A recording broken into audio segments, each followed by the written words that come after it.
دوستو السلام علیکم، آداب۔ میں جاوید جمال الدین پیر 15 اکتوبر 2018 کو اخبارات جھلکیاں لے کر حاضر ہوں۔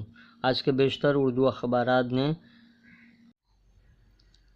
جن میں روزنامہ اردو ٹائمز، روزنامہ انقلاب، ممبئی اردو نیوز، ہم آپ، صحافت اور روزنامہ راشٹریہ سہارا شامل ہیں۔ ایم جے اکبر کا استعفیٰ دینے سے انکار، الزامات کو بے بنیاد اور لغوٹ قرار دیا کو صفحہ اول پر جگہ دی ہے۔ کئی اخبارات نے اسے لیڈ خبر بنایا ہے۔ گوا کے وزیر اعلیٰ منوہر پاریکر کی حالت نازک، گوا منتقل، اب گھر پر زیر علاج رہیں گے، ایمس سے ڈسچارج کر دیا گیا ہے۔ روزنامہ انقلاب نے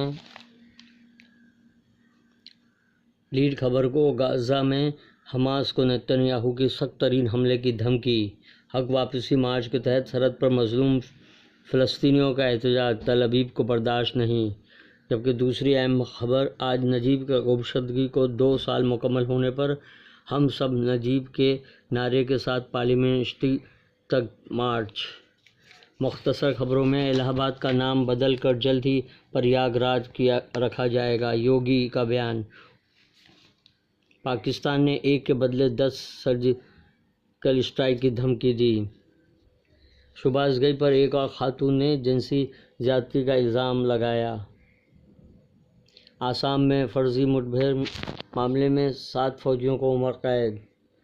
گجرات فسادات کے تعلق سے حکومت کو ایس آئی ٹی کی کلین چٹ صریح جھوٹ پر مبنی۔ اپنی کتاب کے اجرا پر سابق لیفٹیننٹ جنرل ضمیر الدین شاہ نے پھر زور دیا کہ فساد پر قابو پانے کے لیے طلب کی گئی فوج کو ہوائی اڈے پر 1 دن سے زائد انتظار کرنا پڑا تھا۔ سابق نائب صدر حامد انصاری نے اس وقت کی واجپئی حکومت کے رول پر بھی سوال اٹھایا، کہا کہ داخلی انتشار سے نمٹنے کے لیے آئین کے آرٹیکل 355 کا اطلاق کیوں نہیں کیا گیا۔ مہاراشٹر کے کئی شہروں سے یہ خبریں شائع کی گئی ہیں کہ وہاں لاؤڈ اسپیکر پر اذان دینے اور اس کے استعمال کے سلسلے میں پولیس نے مساجد کے ٹرسٹیوں کو نوٹس جاری کیا ہے۔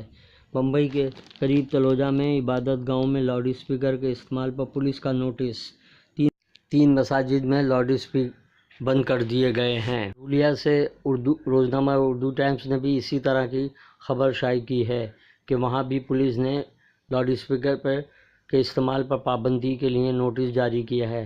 قرب فجر میں لاؤڈ اسپیکر کے استعمال کو بند کرنے کا نوٹس دیا گیا ہے۔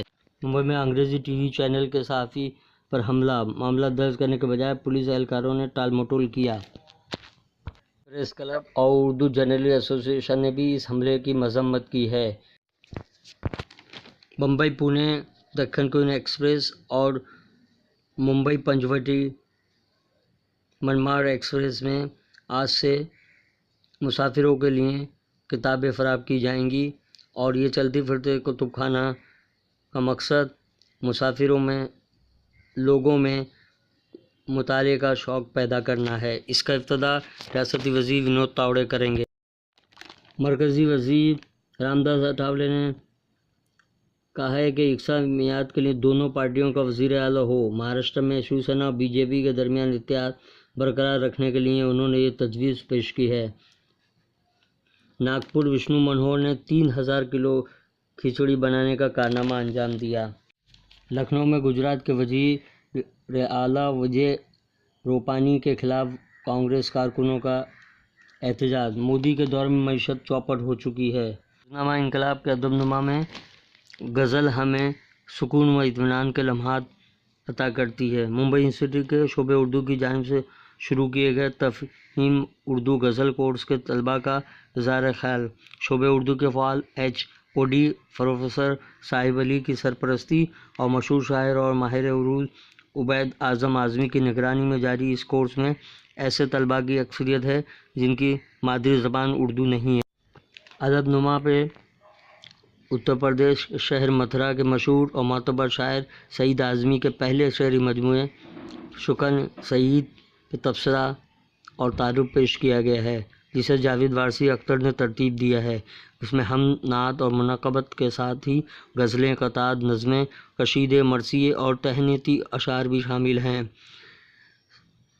سعید اعظمی کے فن اور ان کی شخصیت پر اظہار خیال کرتے ہوئے علی گڑھ مسلم یونیورسٹی کے استاد ڈاکٹر الیاس نوید گنوری کہتے ہیں کہ اس کتاب کے مطالعے سے یہ نتیجہ اخذ ہوتا ہے کہ سعید اعظمی انتہائی بے خوف، بے باک، سادہ لوح انسان اور بلا تردد شعر کہنے میں مہارت رکھتے ہیں۔ ملاحظہ کریں ان کے چند اشعار: خاکی ہیں ایک روز سمانا ہے خاک میں، فانی ہے جست اور ہم مغرور ہیں، جو لوگ غریبوں کے نگہباں رہے ہیں، دراصل وہی صاحب ایمان رہے ہیں۔ ہندو ٹائمز کے ادارتی صفحے می ٹو یا پھر یو ٹو اور فاروق انصاری کے آج کل کالم میں می ٹو کی دہشت سے سبھی پریشان، جس میں انہوں نے لکھا ہے کہ جس زبان کا بھی اخبار کھول کر دیکھو اس میں صفحے اول پر می ٹو کی خبر پڑھنے کو ملے گی۔ ہر شخص سہما ہوا ہے کہ کہیں کوئی اور اس کا نام بھی نہ لے لے کہ ان کی عزت اچھل جائے۔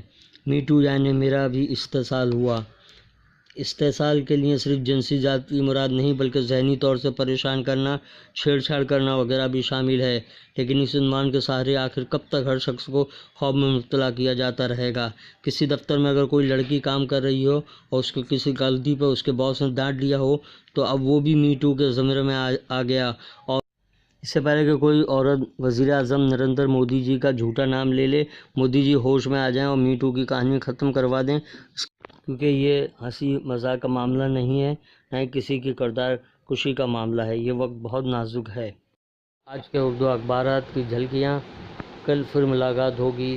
سبسکرائب کیجیے، لائک کیجیے اور شیئر کیجیے۔ اللہ حافظ۔